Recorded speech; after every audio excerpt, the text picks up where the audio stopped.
Hola, muy buenas tardes. Seguimos leyendo el Evangelio de San Mateo para hacer nuestra oración. Hoy empezamos con el capítulo 18. Los discípulos se acercaron a Jesús para preguntarle, ¿quién es el más grande en el reino de los cielos? Jesús llamó a un niño, lo puso en medio de ellos y dijo, les aseguro que si ustedes no cambian y no se hacen como niños, no entrarán en el reino de los cielos. Por lo tanto, el que se haga pequeño como este niño será el más grande en el reino de los cielos. El que recibe a uno de estos pequeños en mi nombre, me recibe a mí mismo. Cuídense de despreciar a cualquiera de estos pequeños, porque les aseguro que sus ángeles en el cielo están constantemente en presencia de mi Padre Celestial.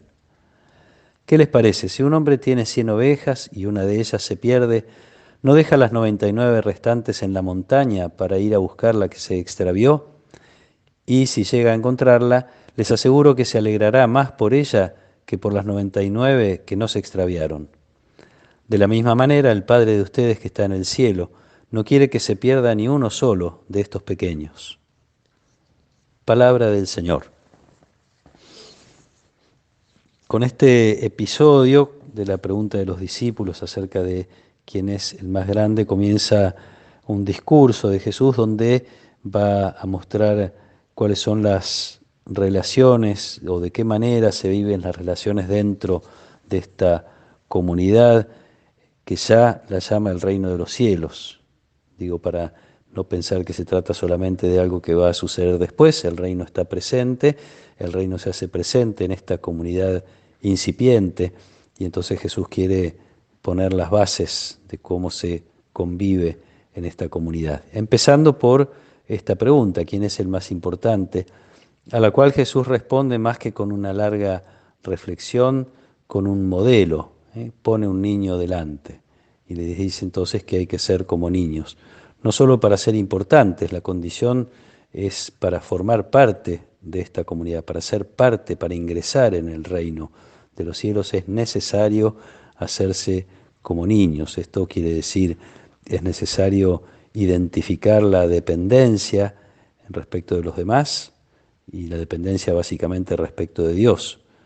El niño no tiene de sí para dar, el niño solo puede recibir, el niño es el pobre, es el pequeño, es el perdido, y así lo expresa también en la parábola de la oveja perdida.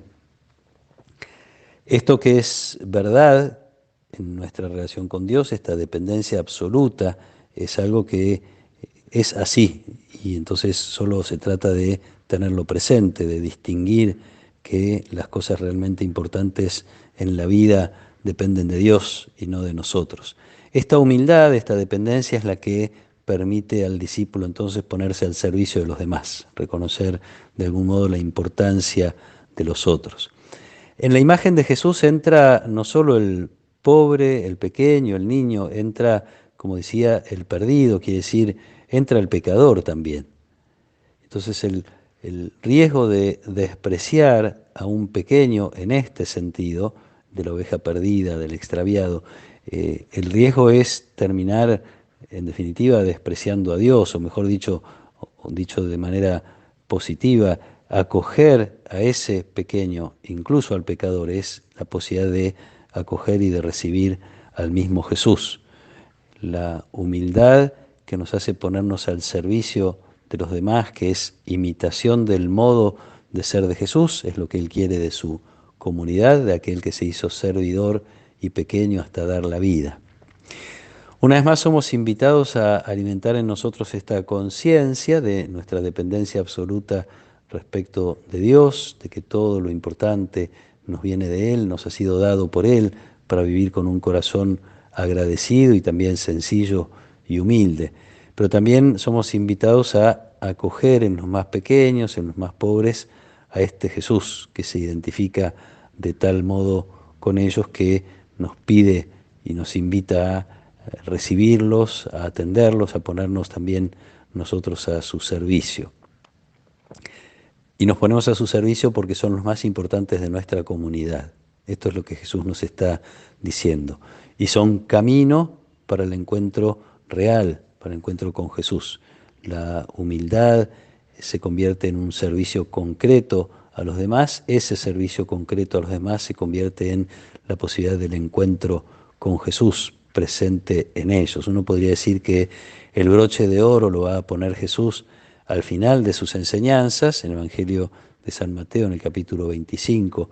Lo último que hace Jesús antes de que el Evangelio nos empiece a contar ya el camino de la pasión, podríamos decir, la última predicación de Jesús es aquel relato del juicio final, donde se identifica con los pequeños. Cada vez que lo hicieron con uno de mis pequeños, me lo hicieron a mí. Una invitación a ponernos realmente al servicio de los más pequeños, de reconocer quiénes son los más importantes de nuestra comunidad. Digo, nuestra comunidad de la Iglesia universal a la que pertenecemos, la comunidad de los discípulos de Jesús, pero también para que cada uno pueda identificar en su propia comunidad, primero la iglesia que es nuestra casa, nuestra familia, aquello que se ha llamado la iglesia doméstica, la comunidad de personas con las que comparto tareas, trabajos, etcétera, la comunidad de la parroquia o del lugar en donde me reúno a compartir la fe. Identificar quién es el más pequeño, ese es el más importante y a él es a quien hay que servir. Ojalá podamos también como comunidad reconocer esto, ¿no? ¿Cuáles son las personas más importantes de nuestro barrio? ¿A quiénes deberíamos servir o de qué manera podemos celebrar a quienes estamos sirviendo, recibiendo, acogiendo a Jesús en nuestra comunidad y en nuestra vida? Que el Señor nos acompañe en esta tarde, que Él nos proteja y nos bendiga. En el nombre del Padre, y del Hijo, y del Espíritu Santo. Amén.